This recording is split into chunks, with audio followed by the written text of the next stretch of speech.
Hello guys, welcome back to our YouTube channel Youth Academy. आज हम continue करेंगे अपना एनसीईआरटी का लेक्चर, जो होगा हमारा एनसीईआरटी का 6th लेक्चर। इसमें हम जानेंगे जो इंटरेक्शन है हमारे ह्यूमन की नेचर के साथ, उसके कारण क्या क्या बदलाव देखे जाते हैं। और इसमें और भी हमने ले लिया है यहाँ पर। ये इस बार एनसीईआरटी के जो चैप्टर है, कंटेंट है, उसमें ये वाला चैप्टर 6th नंबर पे है, इसलिए इसको हमने यहाँ से अपडेट नहीं किया। लेकिन ये चैप्टर नंबर कौन सा है? ये हमारा छठा चैप्टर नंबर है। और इसमें हम जानेंगे कि सबसे पहले इंट्रोडक्शन देखेंगे कि ट्रॉपिकल रीजन में आपको पता है कि विंटर में हमारी क्या होती है, ज़्यादा गर्मी पड़ती है। ट्रॉपिकल रीजन में बारिश की होती है। फिर जो अमेज़न बेसिन है, वहाँ पे जो दिनचर्या है, क्लाइमेट है, वहाँ का मौसम कैसा है। रेन फॉरेस्ट, वहाँ पे जो वर्षा पाए जाते हैं, जंगल पाए जाते हैं, वो किस प्रकार के हैं और वहाँ पर लोग कैसे रहते हैं। इसके आगे गंगा ब्रह्मपुत्र का जो बेसिन है वो भी जानेंगे हम।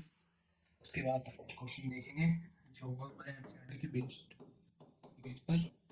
इसके बाद आपको कोई भी एनसीईआरटी की बुक पढ़ने की जरूरत नहीं होगी, ये उसकी एक तरीके से समरी है, तो ये आपके लिए बहुत ही बेनिफिशियल है एग्जाम पॉइंट ऑफ व्यू से। तो स्टार्ट करते हैं हम सबसे पहले इंट्रोडक्शन से। इसमें सबसे पहले बताया this world not all human beings belong to the same part. जो आपको भी पता है कि पृथ्वी पर रहने वाले सारे जो मानव हैं, इंसान है, वो पृथ्वी के एक भाग तक सीमित नहीं है। पृथ्वी हमारी इतनी बड़ी है, कोई उत्तर में रहता है, कोई दक्षिण में रहता है, कोई पूर्व में, कोई पश्चिम में। तो जो भी मानव है वो एक भूभाग तक सीमित नहीं है, वो अलग अलग पार्ट में पाए जाते हैं। Some are from dry desert, कोई कोई क्षेत्रों से अपना जीवन निर्वाह करता है या वहाँ पाया जाता है। डेजर्ट जैसे सहारा, थार, इन सब रेगिस्तानों में पाए जाते हैं या रहते हैं। कोई मानव कोई ठंडी जगहों पे, जैसे नॉर्थ पोल में तो रहते हैं, लेकिन वहाँ भी ठंडी जगह है, वहाँ से पाए जाते हैं।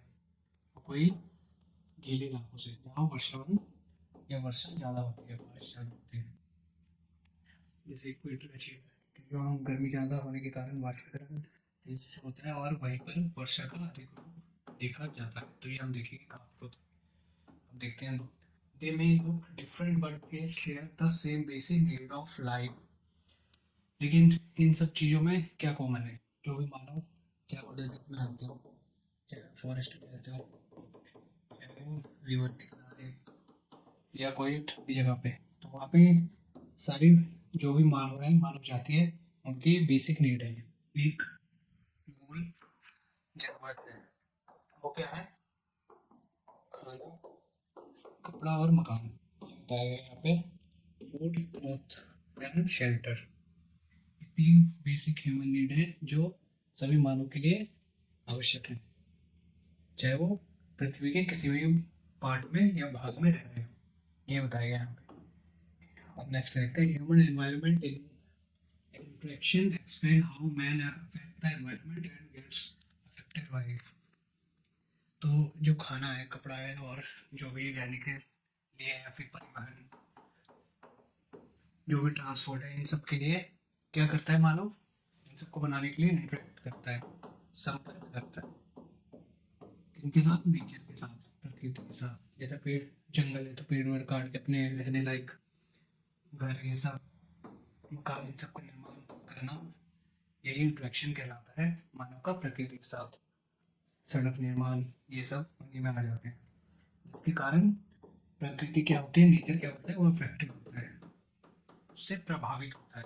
इफेक्ट मीन्स प्रभावित करना, उसको बदल देना। जैसे कई पेड़ वेड़ है तो उसको काट कर कोई मकान बनाना, तो ये क्या हो गया? अफेक्ट हो गया, उससे प्रभावित हो गया, उसमें बदलाव देखने को मिले। तो ये इसी चैप्टर में बताया गया कि कैसे मानव के द्वारा कोई प्राकृतिक या फिर नेचर में बदलाव देखने को मिलते हैं। तो ये बताया गया in this chapter we will learn about the life of people in the different region of the world. तो इस चैप्टर में हम क्या पढ़ेंगे? ये अलग अलग क्षेत्रों में डिफरेंट रीजन्स, अलग अलग क्षेत्रों में लोग अपने जीवन निर्वाह कैसे करते हैं। तो हम आगे देखते हैं, life in the Amazon basin. Amazon basin का है पैसिफिक और अटलांटिक ओशन के बीच में, साउथ अमेरिका में। यहाँ पर क्या है, पैसिफिक ओशन, और यहाँ क्या है, अटलांटिक ओशन। इसके बीच में कॉन्टिनेंट है साउथ अमेरिका। कॉन्टिनेंट आपको बताइए कॉन्टिनेंट क्या होता है, चारों ओर से वाटर बॉडी से घिरा होता है। जैसे ये भूभाग है, इसके चारों ओर क्या है, पानी है, उसी को हम क्या कहेंगे, कॉन्टिनेंट कहते हैं। हमने पिछले चैप्टर में बता चुके हैं, सिक्स्थ के, जो एनसीईआरटी के बेसिक लेक्चर में से एक था। तो इसमें भी एक बेसिक से इंफॉर्मेशन रहने वाली जो एनसीईआरटी से चैप्टर सिक्स्थ से है, जिससे आपको जो बेसिक इंफॉर्मेशन है वो छूटेगी नहीं। और जो भी इस क्लास को देख रहे हैं, इस क्लास में पढ़ने वाले बच्चे हैं, उनके लिए भी ये बहुत ही महत्वपूर्ण रहने वाला है। तो उसमें देखते हैं life in the Amazon basin. अब देखते हैं अमेजोन बेसिन, यहीं पर एक जंगल है अमेजोन, जो आपको पता है विश्व का सबसे बड़ा जंगल यहीं पर है। और इसको हार्ट ऑफ द, या फिर लंग ऑफ द अर्थ भी कहते हैं, पृथ्वी का फेफड़ा, क्योंकि जो पृथ्वी की अधिकतम ऑक्सीजन है वो यहीं से प्राप्त होती है इसके कारण। तो देखते हैं क्या कहता है, map and observe the tropical region.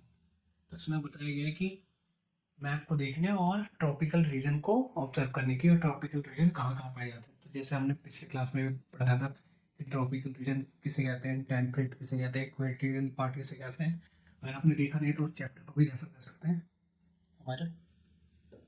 तो इसमें देखते हैं ट्रॉपिकल रीजन, ये अभी हम समझेंगे ट्रॉपिकल रीजन कहाँ से कहाँ तक है। Lies very closest to the equator between 10 degree north and 10 degree south. तो ये बताएगा 10 डिग्री साउथ, इक्वेटर से नीचे जो होगा वो साउथ होगा, 10 डिग्री नॉर्थ ऊपर होगा, 10 degree north, 10 degree south, degree ये साउथ। तो इसी पार्ट क्या कहते हैं, इक्वेटर का पार्ट। ये नेक्स्ट इमेज में देखेंगे, the river Amazon flows through this region. तो अमेजोन क्या है, रिवर है, जो विश्व की सबसे बड़ी रिवर है। और लंबी कौन सी है, नाइल रिवर, जो अफ्रीका में बहती है, फ्लो करती है वहाँ से। लेकिन अभी यहाँ किसकी बात हुई है, अमेजोन की, जो कहाँ से, इसी रीजन से बहती है। It flow from the mountains to the west and reaches the Atlantic Ocean to the east. Atlantic Ocean का यहाँ है, तो यहाँ माउंटेन से बहते हुए यहाँ पर इसका माउथ है, यहाँ पर अपना जो वाटर है यहाँ पर गिराती है इसे वो अमेजोन रिवर को। The place where river flow into another water body is called rivers mouth. तो रिवर्स माउथ किसे कहते हैं, जैसे यहाँ से थोड़ी रिवर बहती होगी, यहाँ पर उसका टर्निंग पॉइंट है, यहाँ क्या हो रही है, वो यहाँ से अपना जो पानी है वो किसी और रिवर में मिला रही है, कोई बड़ी रिवर में। जैसे अमेजोन रिवर है, यहाँ से बहते हुए आई और ये कहाँ गिरा रही है, अटलांटिक ओशन में। तो अटलांटिक ओशन क्या है, बहुत बड़ा भाग है, तो इसके गिरने के बाद इसकी कोई इंपॉर्टेंस नहीं आएगी, क्योंकि ये क्या बन जाएगी, अटलांटिक ओशन का पार्ट बन जाएगी। तो इसको जहाँ पर ये रिवर गिरा रही है, इसका आखिरी बिंदु है, उसी को कहते हैं रिवर्स माउथ, रिवर का मुख, जहाँ से पानी गिरा रही है। देखते हैं, numerous tributaries join the Amazon River to form the Amazon Basin.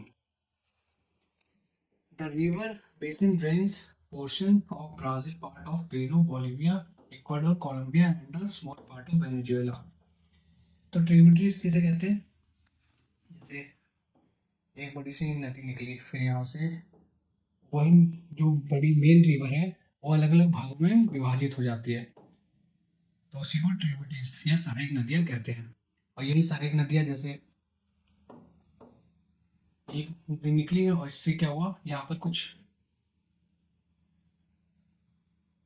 Part, या फिर यहाँ पर ऐसी स्थिति बन गई कि यहाँ किसी कंकड़ बांध में जमा होने के कारण इसकी जो दिशा है वो बदल गई, कोई नदी इस साइड बहने लगी, कोई इस साइड बहने लगी, कोई इधर कोई इधर, तो ये इसकी ट्रिब्यूटरीज कहलाएगी। मेन रिवर तो ये है, लेकिन यहाँ पर अवरोध आने के कारण ये इसकी दिशा बदल गई, नदियों की अलग अलग दिशा में बहने लगी। तो ये नदियाँ क्या कहलाएगी? सहायक नदियाँ या फिर ट्रिब्यूटरीज। सहायक नदी या फिर ट्रिब्यूटरीज। तो ये बताया गया कि ढेर सारी जो ट्रिब्यूटरीज है वही मिलाकर एक अमेज़न रिवर का निर्माण करती है, जो विश्व की सबसे बड़ी नदी है। वही कहाँ से बहती है? Brazil, parts of Peru, Bolivia, इसी कंट्री, ये कॉन्टिनेंटल, इसी में ढेर सारी कंट्री पाई जाती हैं। अगर आपको इसके लेक्चर भी देखने हैं साथ होने का है, तो वर्ल्ड मैपिंग की क्लास भी हमारी, उसमें भी आप देख सकते हैं। हमारे चैनल में जाके यूट्यूब पे वहाँ पर सर्च कर सकते हैं साउथ अमेरिका वर्ल्ड मैप। तो आपको इसकी पूरी जानकारी मिलेगी, कौन सी कंट्री है, इसमें कौन कौन से हाईएस्ट माउंटेन पीक है, कौन कौन सी रिवर बहती है, कौन सी कंट्री के साथ सबसे ज़्यादा बॉर्डर लगती है, कौन सी सबसे बड़ी कंट्री है साउथ अमेरिका में। अगर आपको इन सब की जानकारी चाहिए तो आप उस चैप्टर या फिर उस लेक्चर को रेफर कर सकते हैं। कौन सा लेक्चर है? साउथ अमेरिका में वर्ल्ड मैपिंग की क्लास है, वर्ल्ड मैप बाय लोटा से हमारे चैनल में नीचे आती है। तो यही इन्फॉर्मेशन है। अब आगे देखते हैं कि जलवायु कैसी है। जलवायु इससे पहले हमने बता चुके थे कि जलवायु, क्लाइमेट और वेदर। जलवायु और मौसम में क्या फर्क है? जलवायु और मौसम का जवाब देखेंगे। अगर आपको पता है तो आप कमेंट सेक्शन में भी इसका आंसर दे सकते हैं। नहीं तो जो मौसम होता है, वेदर होता है, वो छोटे अंतराल के लिए यूज होता है। क्लाइमेट एक लंबी अवधि के लिए यूज होता है। जैसे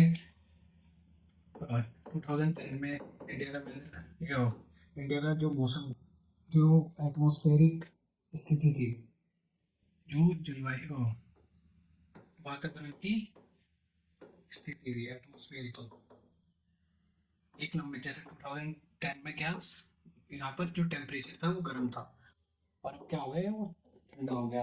एग्जाम्पल के तौर पे लेते हैं तो हम कहेंगे जो उसका क्लाइमेट था, भारत का क्लाइमेट, वो क्या हुआ, वो ठंडा हो गया पहले की तुलना में। वहाँ क्लाइमेट वर्ड यूज़ करेंगे क्योंकि ये लंबे अंतराल के लिए, जैसे 6 मंथ पहले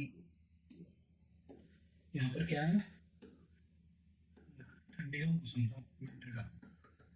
अब क्या हो गया, यहाँ पे समर का सीजन आ गया, गर्मी का। तो इसको क्या कहेंगे, एक क्लाइमेट के टर्म में यूज करेंगे। लेकिन वही अगर 1 वीक, 20 डेज, 25 डेज या 1 मंथ का जो एटमॉस्फेरिक टेम्परेचर या जो वातावरण का जो तापमान है, उसके लिए अगर हम किसी वर्ड का यूज़ करना हो, जैसे 20 दिन पहले यहाँ का जो टेम्परेचर था वो 40 डिग्री था, और अभी कितना है, 45 डिग्री। तो क्या कहेंगे, और यहाँ का वेदर की स्थिति 5 डिग्री अधिक हो गई है। जलवायु का यूज यहाँ नहीं करेंगे क्योंकि लंबा अंतराल के लिए 1 वीक या 2 वीक, कम समय अवधि के लिए जब भी यूज़ करते हैं तो जलवायु का करते हैं। इसमें भी हमने पूरा बेसिक सा लेक्चर बना रखा है। तो उस लेक्चर का पढ़ने का यही फ़ायदा है कि अगर आप नेक्स्ट वाली क्लास देखेंगे तो उसको इन सब वर्ड से अवगत रहेंगे कि क्लाइमेट से क्या मतलब है हमारा, या वेदर से क्या मतलब है, इससे क्या तात्पर्य है, इसके क्या मायने हैं, दोनों में क्या डिफरेंस पाया जाता है। तो यही फ़ायदा होता है बेसिक से या स्टार्टिंग से क्लास देखने का। तो हम यहाँ से मूव ऑन करते हैं। आप देखते हैं, Amazon basin stretches directly to the on the equator and characterized by hot and wet climate through the year.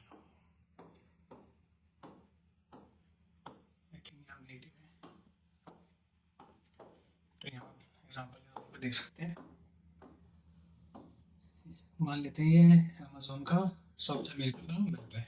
तो इसका जो कुछ पार्ट है वो इक्वेटर से होकर गुजरता है। इक्वेटर हम जानते हैं 0 डिग्री से होकर गुजरता है, और कुछ पार्ट 10 डिग्री साउथ। अमेज़न की बात हो रही है, ओके, अमेज़न रिवर की 10 डिग्री साउथ, ऊपर वाला 10 डिग्री क्या होता है, नॉर्थ होता है। तो ये पार्ट है, ट्रॉपिकल पार्ट कहलाता है, आपको पता है। और जो ये वाला पार्ट है, इक्वेटोरियल पार्ट कहलाता है। इक्वेटर पे क्या होती है, अत्यधिक गर्मी होती है क्योंकि जो सूर्य है, सूर्य की किरण डायरेक्ट यहाँ से टकराती है, और सूर्य की किरण सबसे ज़्यादा यहाँ पर होती है इक्वेटर पे। तो जो सूर्य की किरण, जो सूर्य की ऊष्मा होती है वो इक्वेटर पे डायरेक्टली पड़ने के कारण यहाँ का जो तापमान होता है वो क्या होता है, अधिक होता है, हाई होता है। और हाई टेम्परेचर होगा तो क्या होगा, वहाँ पे वाष्पीकरण वेपरेशन भी बहुत ही तीव्र मात्रा में होगा, जिसके कारण वर्षा भी वहाँ अधिक देखी जाएगी, जिसके कारण क्या हो जाएगा, वहाँ ह्यूमिडिटी कम माहौल में जाएगा पूरा, ह्यूमिडिटी। अब देखते हैं Amazon basin stretches directly equator and the characterize hot.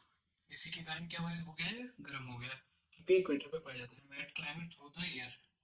और गर्मी होने के कारण ही वहाँ पर वर्षा होती है, और उसी के कारण ये गीला रहता है पूरे साल और चिपचिपा मौसम होता है। Both dry and nights are almost equally hot.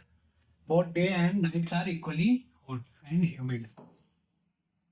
Humid होता है, नमी वाला मौसम होता है पूरा चिपचिपा और गर्म। कहाँ पर, डे और नाइट, क्योंकि इक्वेटर पे पाए जाते हैं इसलिए।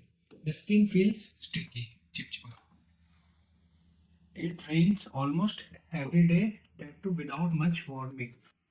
ये यहाँ पर रोज ही क्या होती है, बारिश होती है, किसी भी वार्मिंग के बिना।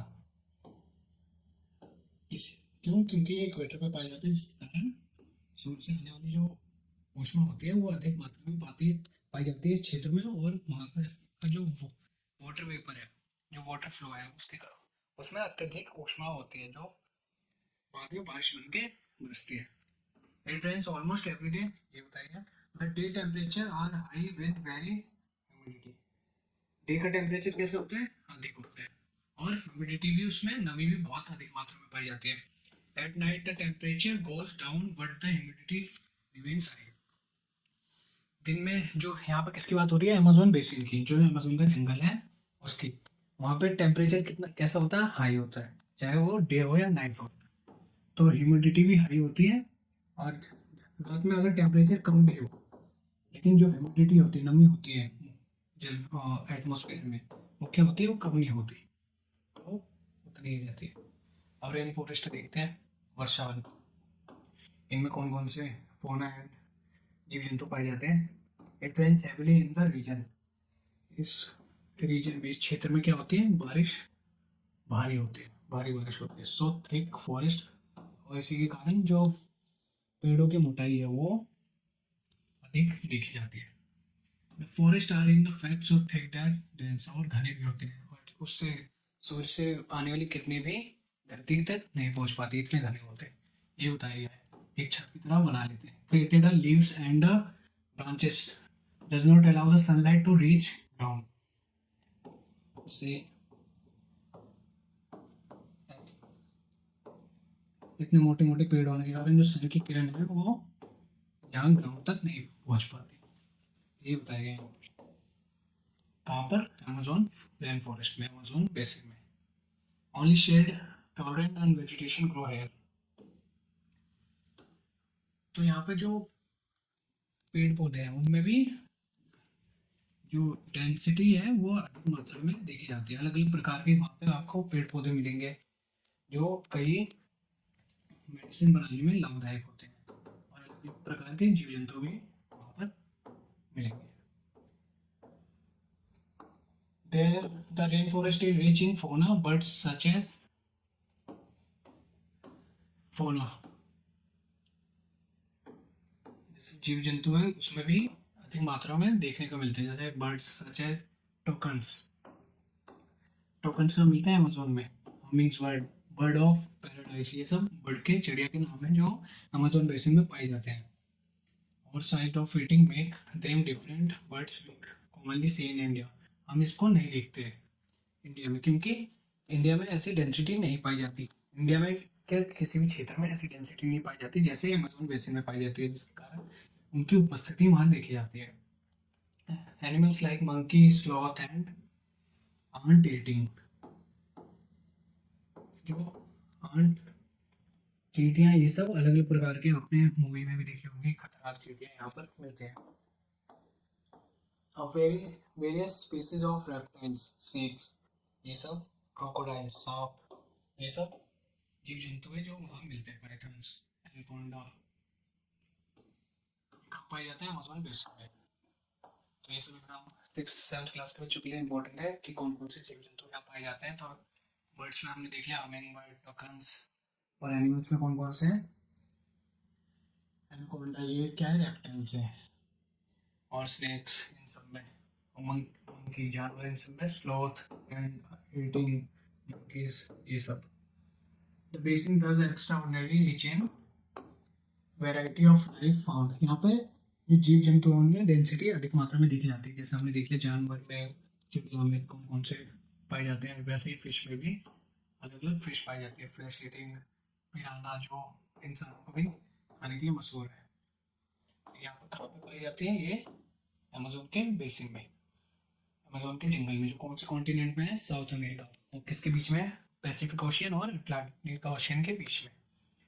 People grow most of their food in small areas after clearing some trees in, जैसे आपको पता है कि ये जंगल कितना डेंस है, इसमें तो रहने के लिए जगह नहीं है। आसपास के क्षेत्र भी, ये पूरा इलाका ही क्या है? फॉरेस्ट है, जंगल है, घना जंगल। तो यहाँ जो लोग रहेंगे उनको क्या करना पड़ेगा? कुछ जंगल का भाग काटना पड़ेगा और वहाँ पर अपना जीवन निर्वाह के लिए घर या रास्ता बनाना पड़ेगा। तो ये बताया गया है कि स्मॉल एरिया को कट करके वहाँ पर घर बनाए गए उनको, और वहीं पर खेती, जो वहाँ पर रहने वाले लोग हैं वहीं पे आसपास उन्हें खाने के लिए एग्रीकल्चर या फिर खेती का सहारा लिया है। Wild man hunt and fish along, वहाँ पे खाने के लिए किस पर निर्भर है? शिकार पर और मछली पकड़ने पर। Women take care of the crops, जो महिलाएं हैं वो क्या करती हैं? फसलों की देखभाल करती हैं, क्रॉप्स की, फसलों की देखभाल करती हैं। और जो पुरुष है वो शिकार और फिशिंग पर निर्भर है। दे mainly grow tropical pineapple and sweet potato, ये क्या क्या उगाते हैं? तो ये एग्जाम पॉइंट ऑफ व्यू से इम्पोर्टेंट है। Sweet potato, pineapple and tapioca, ये तीन फसलें मेन हैं इनकी। As hunting and fishing are uncertain, it is the women who keeps their families alive. Feed by feeding them and vegetables they grow. आपको पता है कि जो शिकार है और जो मछली पकड़ना है ये थोड़ा कठिन कार्य है, तो ये पुरुष ही करते हैं। और जो महिला है वो वेजिटेबल्स उगाना, मतलब फसलों की देखभाल, वेजिटेबल उगाना और फीडिंग, खाना बनाने जैसी गतिविधियों में उनको देखा जाता है। अब देखते हैं practice slash and burn agriculture. Slash and burn agriculture किसे कहते हैं ये देखेंगे। The staple food is manioc, also known as cassava, grows under the ground like a potato. ये सब फसलें हैं जो कैसा कैसा हुआ, एक वैसा फसल है, आप उसको नेट पे लिख सकते हैं, जो पोटैटो की तरह जमीन के अंदर उगाया जाता है। और स्लैश एंड बर्न खेती होती है, जैसे ये भूमि का कोई भाग है, यहाँ पर इन्होंने खेती की, किसी पेशेवर की खेती की, यहाँ पर उगाया। उगाने के बाद इसको, जब फसलें सही से उपज गई उसके बाद इसको काट लिया, फसलों को ले लिया अलग से। और उगाने के बाद इस जगह को क्या कर देते हैं? जमीन को जला देते हैं, जिसके कारण ये जमीन की जो उपजता है, फर्टिलाइजेशन है, जो उपजाऊपन है वो खत्म नहीं होता। और उसके फिर जलाने के बाद 5 महीने तक इसको छोड़ देते हैं, ताकि जो उपजाऊपन है जमीन का वो वैसे ही बना रहे। इसी को कहते हैं slash and burn agriculture. They also eat queen ants and eggs sacs, ये सब खाते हैं वो। इंसेक्ट के नाम है एक्सेक्स एंड पिनांस। Cash crops like coffee, maize and cocoa और मशरूम। कैश क्रॉप्स मतलब जिनको हम तुरंत ही बाजार में बेच सकते हैं, जैसे कॉफी, मेज, मुस्का, ये सब किसकी एग्जांपल है? कैश क्रॉप्स की। कोई पूछे कैश क्रॉप्स में कौन कौन आते हैं? मेज, कॉफी, कोकोआ, ये सब।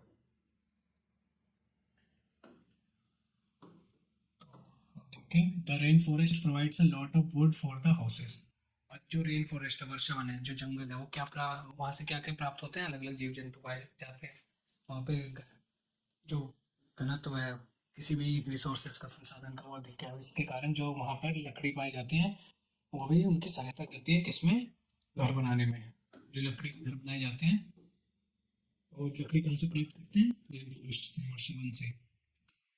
Therefore there are large apartment like a house.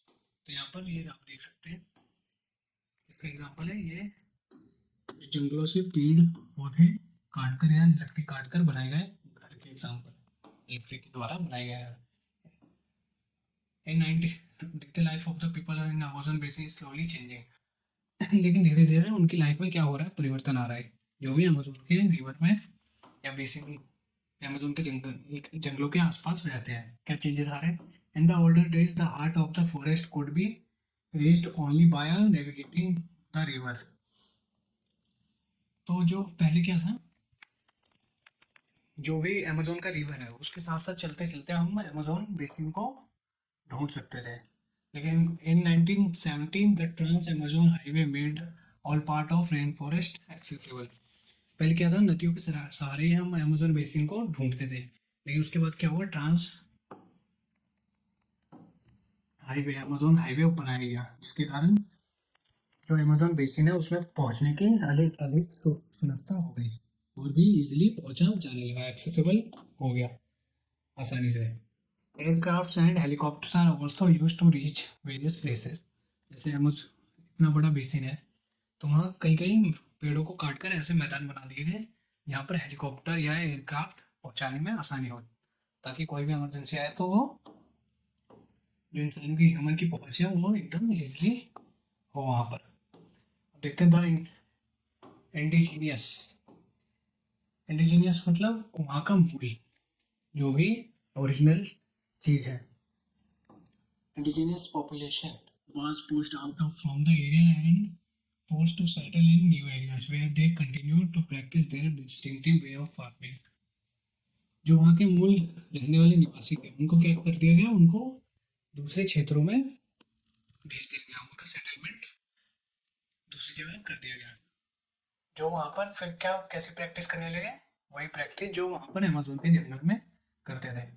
The developmental activities are leading to the gradual destruction of the biological diversity of।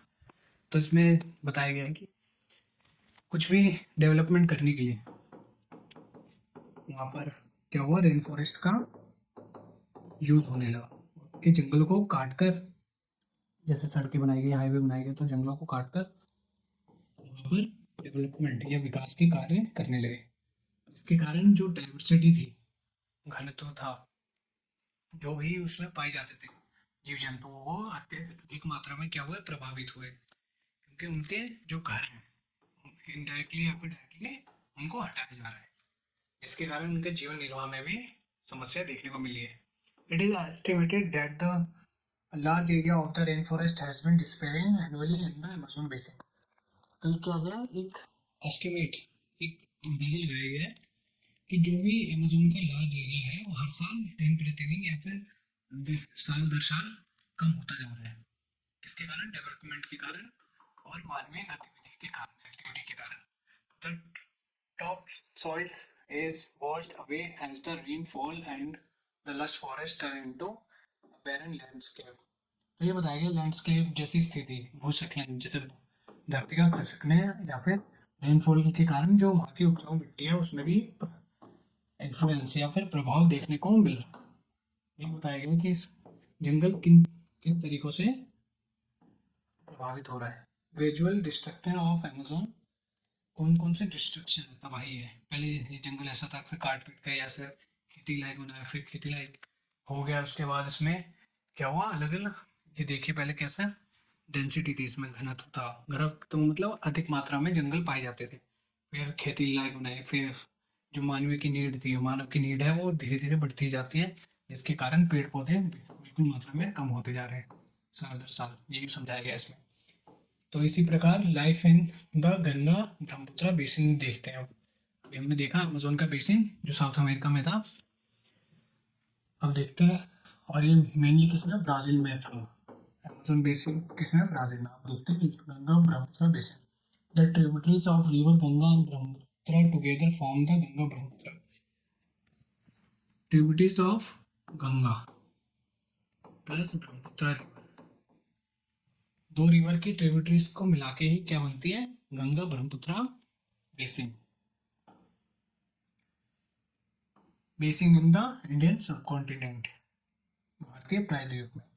The basin in lies in the sub tropical region situated between 10 degree north and 30 degree south. जैसे equator है हमारा 0 degree, तो ये हो जाएगा 10 degree 20, तो ये 30 degree south, यहाँ से 10 डिग्री नॉर्थ। यहाँ पर इसकी स्थिति पाई जाती है किसकी, गंगा और ब्रह्मपुत्र बेसिन की। ये समझाया गया यहाँ पर। The tributaries of the river Ganga like Ghaghara, Son, Chambal और Gandak, the Kosi and the tributaries of Brahmaputra drain it, the Gandak, the Kosi. जैसे गंगा की ट्रिब्यूटरीज कौन कौन सी है, घाघरा, सोन और चंबल, और ये गंडक है और कोसी है। ये किसकी ट्रिब्यूटरीज है, गंगा के। एग्जाम पॉइंट ऑफ व्यू से इंपॉर्टेंट है। ये हमने वैसे भी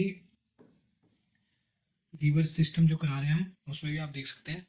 ये हमने पूरे गंगा की ट्रिब्यूटरीज कराई है ब्रह्मपुत्र की।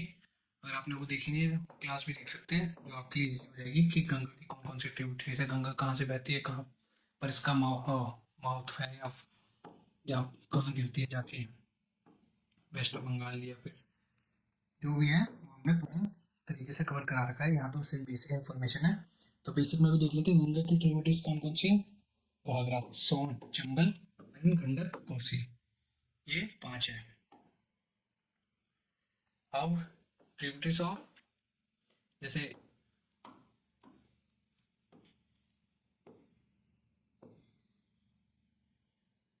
ये हो गई घाघरा, सोन, चंबल, तो इसी को मिलके एक रिवर बनती है गंगा। इन्हीं सब नदियों को मिलाकर, और यही फिर यहाँ से क्या आ जाती है, ब्रह्मपुत्र की ट्रिब्यूटरीज मिलके इसमें ब्रह्मपुत्र रिवर बनाती है। तो ये दोनों रिवर एक साथ मिल जाती है, और जहाँ ये दोनों रिवर गिरती है, कहीं तो गिरेगी ना, ये गिरती है वेस्ट बंगाल में, तो जहाँ ये गिरती है उसी को हम क्या कहते हैं, बेसिन कहते हैं। यहाँ नदियों का फ्लो होता है, मूव होता है, जहाँ गिरती है उसी को क्या कहते हैं, बेसिन कहते हैं। और इसमें इसके कारण इनके नदियों के द्वारा लाए गए इरोजन या फिर इनके द्वारा लाए गए मिट्टी, कंकड़, बालू, जो बहुत ही उपजाऊ रूप से इनको देखा जाता है। तो ये अपने साथ ढेर सारे पदार्थ लाते हैं, कंकड़, बालू, ये सब जो मैदान का निर्माण करते हैं, और जो इनमें फर्टिलाइजेशन या फिर जो उपजाऊपन होता है वो अधिक मात्रा में होता है, जिसके कारण जो खेती होती है इससे बहुत ही आसान होती है, उसमें खेती में बहुत ही लाभदायक होती है। ये बताया गया the plains of the Ganga Brahmaputra, the mountains and the foot hills. ये कहाँ पाए जाते हैं, गंगा ब्रह्मपुत्र के मैदान। फुट हिल्स मतलब जैसे कोई पर्वत है, उसके जो निचला भाग है उसी को कहते हैं foot hill. Mountains and the foot hills of the Himalaya, तो ये किसके मैदान, किसके पहाड़ के नीचे है, गंगा एंड ब्रह्मपुत्र के मैदान। मैदान किसके पहाड़ के नीचे, हिमालय के नीचे, इसके फुट हिल पर। फुट हिल मतलब निचला वाला भाग किसी भी माउंटेन का, उसी को फुट हिल कहते हैं। और यहाँ किस माउंटेन की बात हो रही है, हिमालय की। And the Sundarban delta R the main feature of this basin. जो मैदान है और जो डेल्टा है, कौन सा, सुंदरबन डेल्टा, जो विश्व का सबसे बड़ा डेल्टा है, कहाँ पर, वेस्ट बंगाल में इसका निर्माण होता है। ये क्या है, किसके आउटकम है, ये किसके द्वारा बनाए जाते हैं, गंगा एंड ब्रह्मपुत्र बेसिन के द्वारा, इनके द्वारा लाए गए पदार्थों के कारण, और जो मिनरल्स हैं, जो रिसोर्सेज हैं, इनके द्वारा, कंकड़, बालू, पत्थर, इनके द्वारा बनाए जाते हैं, दो मेन नदियों के द्वारा। तो ये बताया गया यहाँ पर, ये बहुत ही उपजाऊ होते हैं। तो ऑक्सबो लेक्स, ये भी ऑक्सबो लेक्स किसे कहते हैं, इसका भी हमने पिछली क्लास में बता दिया था। जैसे कोई नदी जा रही है यहाँ से, और यहाँ पर क्या हुआ, कोई रुकावट आ गई, जैसे यहाँ पर कोई कंकड़, बालू, पत्थर धीरे धीरे इकट्ठा होने लगा, और जिसके कारण ये इसका फ्लो एकदम से यहाँ से हट गया, इसका मुख कहीं और हो गया नदी का, लेकिन जो यहाँ पर पानी था वो यही रहा। तो इसके कारण इस नदी या जो पानी जमाव हुआ है वहाँ पर, जो पानी जमा है उसी को क्या कहेंगे, oxbow lake. Summer are the hot and the winter are cold. Summer यहाँ पे कैसा होता है, गर्म होता है, और विंटर कूल। ये हमारे इंडिया की स्थिति बता रहा है। तो ये बताएगा the basin area has varied topography, the environment play a dominant role in the distribution of population.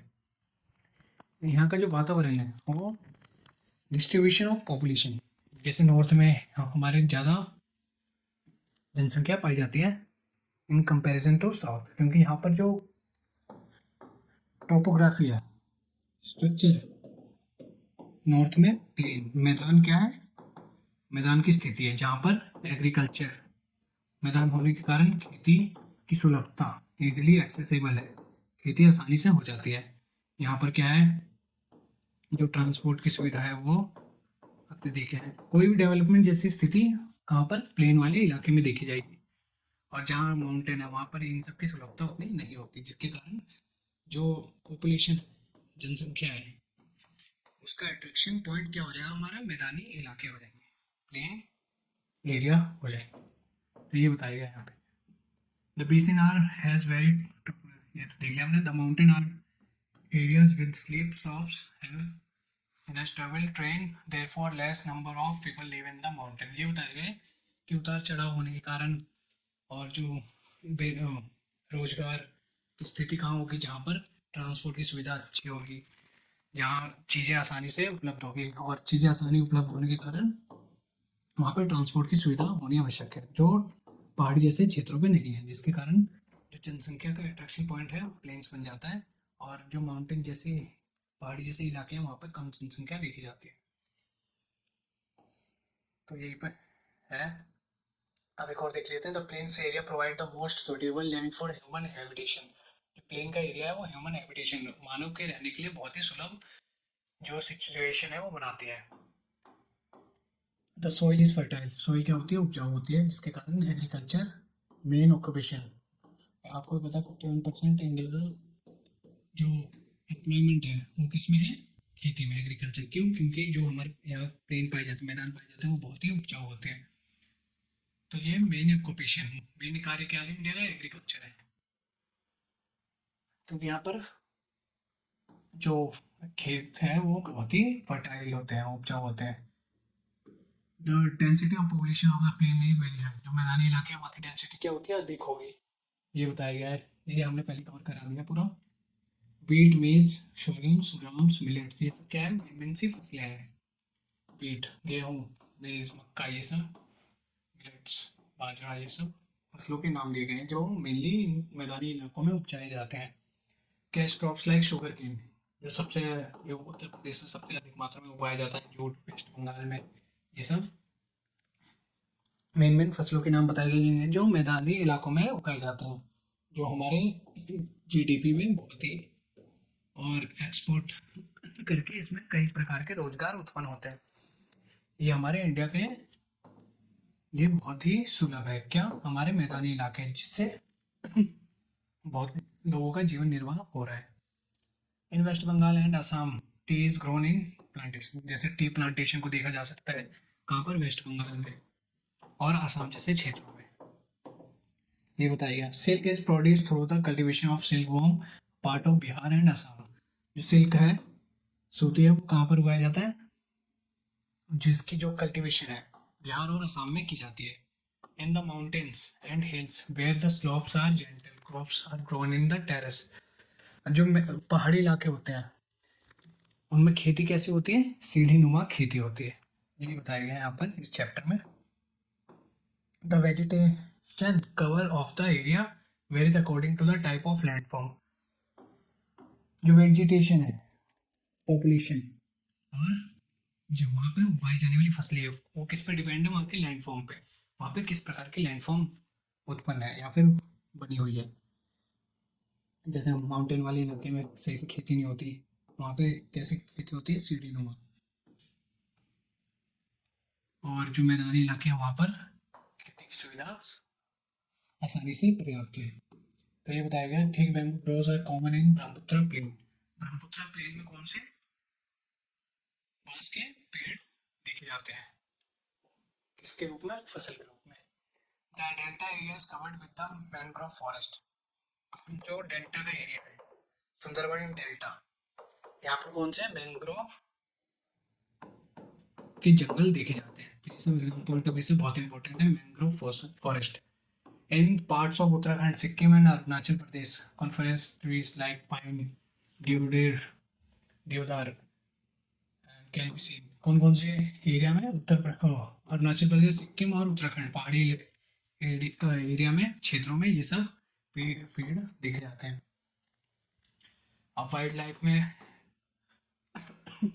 हाथी, जानवरों में क्या है? हाथी, टाइगर, डियर, monkeys, ये सब देखे जाते हैं। जैसे हमने अमेजोन का कंपेयर किया था, अमेजोन में कौन कौन सी फिश है, पेड़ पौधे हैं, वैसे हम ब्रह्मपुत्रा रिवर को कवर कर रहे हैं कि यहाँ पर कौन कौन से वाइल्ड लाइफ, कौन से जानवर पाए जाते हैं, क्रॉप्स में, फसलों में कौन कौन से क्रॉप्स पाए जाते हैं, ये सब हमने देख लिया है। यहाँ पर प्लेन्स के इलाके अधिक महत्वपूर्ण है किसके कंपैरिजन में? पॉपुलेशन को अट्रैक्ट करने के लिए बहुत ही इंपॉर्टेंट है हमारे मैदानी इलाके इन कंपैरिजन टू माउंटेन के। द वन हॉर्न, एक सिंग वाला राइनोसेरोस या गेंडा, वो कहाँ मिलता है? ब्रह्मपुत्रा प्लेन में। ये काजीरंगा नेशनल पार्क में मिलते हैं असम के, ये भी इम्पोर्टेंट है। काजीरंगा नेशनल पार्क, हमने नेशनल पार्क कराया, उसमें भी आप देख सकते हैं नेशनल पार्क। ये कहाँ पर है? असम राज्य में हमारे। वन हॉर्न राइनोसेरोस, एक सिंग वाला गेंडा, इस राज्य में मिलता है असम में। ठीक है सर, इम्पोर्टेंट। एक्वाटिक, यहाँ पर अलग अलग प्रकार के जो पानी में रहने वाले जीव जंतु है वो भी मिलते हैं, जैसे गिल्सा फिश, कैटला, रोहू फिश, ये सब इसके एग्जाम्पल हैं। क्या भी देख लेते हैं। Ganga Brahmaputra plains has several big towns and cities, the cities of Allahabad, Kanpur. अब देखते हैं Ganga Brahmaputra plains has several, जो मैदानी इलाके हैं उसमें अलग अलग प्रकार के शहर भी बन गए हैं। बन क्यों गए? क्योंकि वो जो मैदानी इलाके हैं उसमें ट्रांसपोर्ट की सुविधा और जो रोजगार है, एम्प्लॉयमेंट, जिसके कारण लोग अपने गांव या दूर शहरों से वहां पर इनकी तलाश में, रोजगार के तलाश में आए हैं। और ट्रांसपोर्ट की सुविधा होने के कारण एक जगह से दूसरी जगह जाना आसान होता है, इसलिए यहाँ पर बहुत बड़े बड़े शहर देखने को मिलते हैं। यहाँ पर गंगा और ब्रह्मपुत्रा प्लेन मैदानी इलाकों में कौन कौन सी सिटी है? इलाहाबाद हो गई, Kanpur, Varanasi, Lucknow, Patna, Kolkata. With the population of more than the lakhs of located, यहाँ पर जो पॉपुलेशन है उसकी जो संख्या है वो 10 लाख से भी ज़्यादा है, ये बताया गया, जो गंगा नदी के किनारे बसे हुए हैं। The waste water from this towns and industry discharge into river. तो ये बताया गया है कि जैसे कोई सिटी या किसी शहर का निर्माण हुआ, जैसे कानपुर ही ले लेते हैं, तो यहाँ पर लोग रहने लगे तो वहाँ पर उनको जो ऑक्यूपेशन है वहाँ पर रोजगार मिला। रोजगार होने के कारण ये अपनी दिनचर्या, डेली लाइफस्टाइल जिएंगे, जिसके कारण यहाँ पर वाटर वेस्ट, जो पानी में गंदगी या फिर कूड़ा करकट ये सब फेंकते हैं, उसकी भी जो संख्या है वो बढ़ने लगी, जिसके कारण जो वाटर है, नदियाँ हैं वो क्या हो गई? पॉल्यूटेड हो गई, प्रदूषित हो गई। तो ये बताया गया है इनके जो मानव के इंटरेक्शन के कारण, किसके साथ? नेचर के साथ, नदियों के साथ। हम मूर्ति दहन कर देते हैं, मूर्ति फेंक को पानी में बहा देते हैं, कूड़ा करकट ऐसे फेंक देते हैं, और जो इंडस्ट्री का पानी है, जो फैक्ट्री का पानी है, और जो भी केमिकल है वो हम पानी में फेंक देते हैं, जिसके कारण जो नदियाँ क्या हो गई? पॉल्यूटेड हो गई, जो हमारे लाइफस्टाइल को बहुत ही अफेक्ट कर रही है, जो जलवायु है उसको भी अफेक्ट कर रही है, ये बताया गया है यहाँ पर। The water flow is in effective means of transport particular along with the Kolkata is important port of.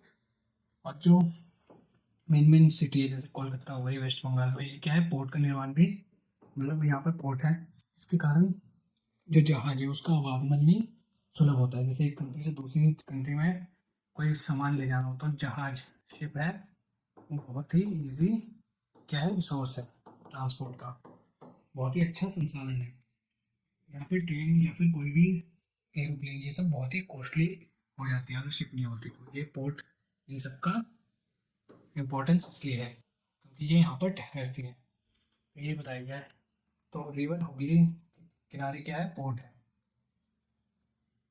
Calcutta में, यही बताया गया है।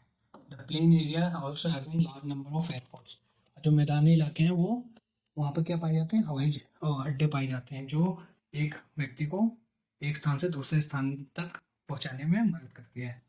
तो ये सब इम्पोर्टेंस है कि किसकी, गंगा एंड ब्रह्मपुत्र की। अगर ये नदियाँ नहीं होती तो ये जो जनसंख्या है वो इतने आसानी से निर्वाह नहीं कर पाती अपना जीवन। Tourism is another important activity, तो इसके कारण क्या देखा जाता है, टूरिज्म, जो यात्री है, जैसे ताजमहल हो गए, इन सबको देखने के लिए अलग अलग कंट्रीज हैं हमारे यहाँ, टूरिस्ट आते हैं, यात्री आते हैं, तो ये भी हमारे इंडिया की शान बढ़ाते हैं। और इंडिया में बाहर का रेवेन्यू पैसा है, इसके कारण इंक्रीज होता है, आता है। तो यही सब है। Taj Mahal, banks of river Yamuna इन आगरा, कहाँ पर है, यमुना के किनारे है। कौन सा, कोई एग्जाम पॉइंट ऑफ व्यू से इम्पोर्टेंट है कि ताजमहल कौन सी नदी के किनारे है, यमुना रिवर के किनारे, कहाँ पे, आगरा उत्तर प्रदेश के Allahabad conference of the Brahmaputra.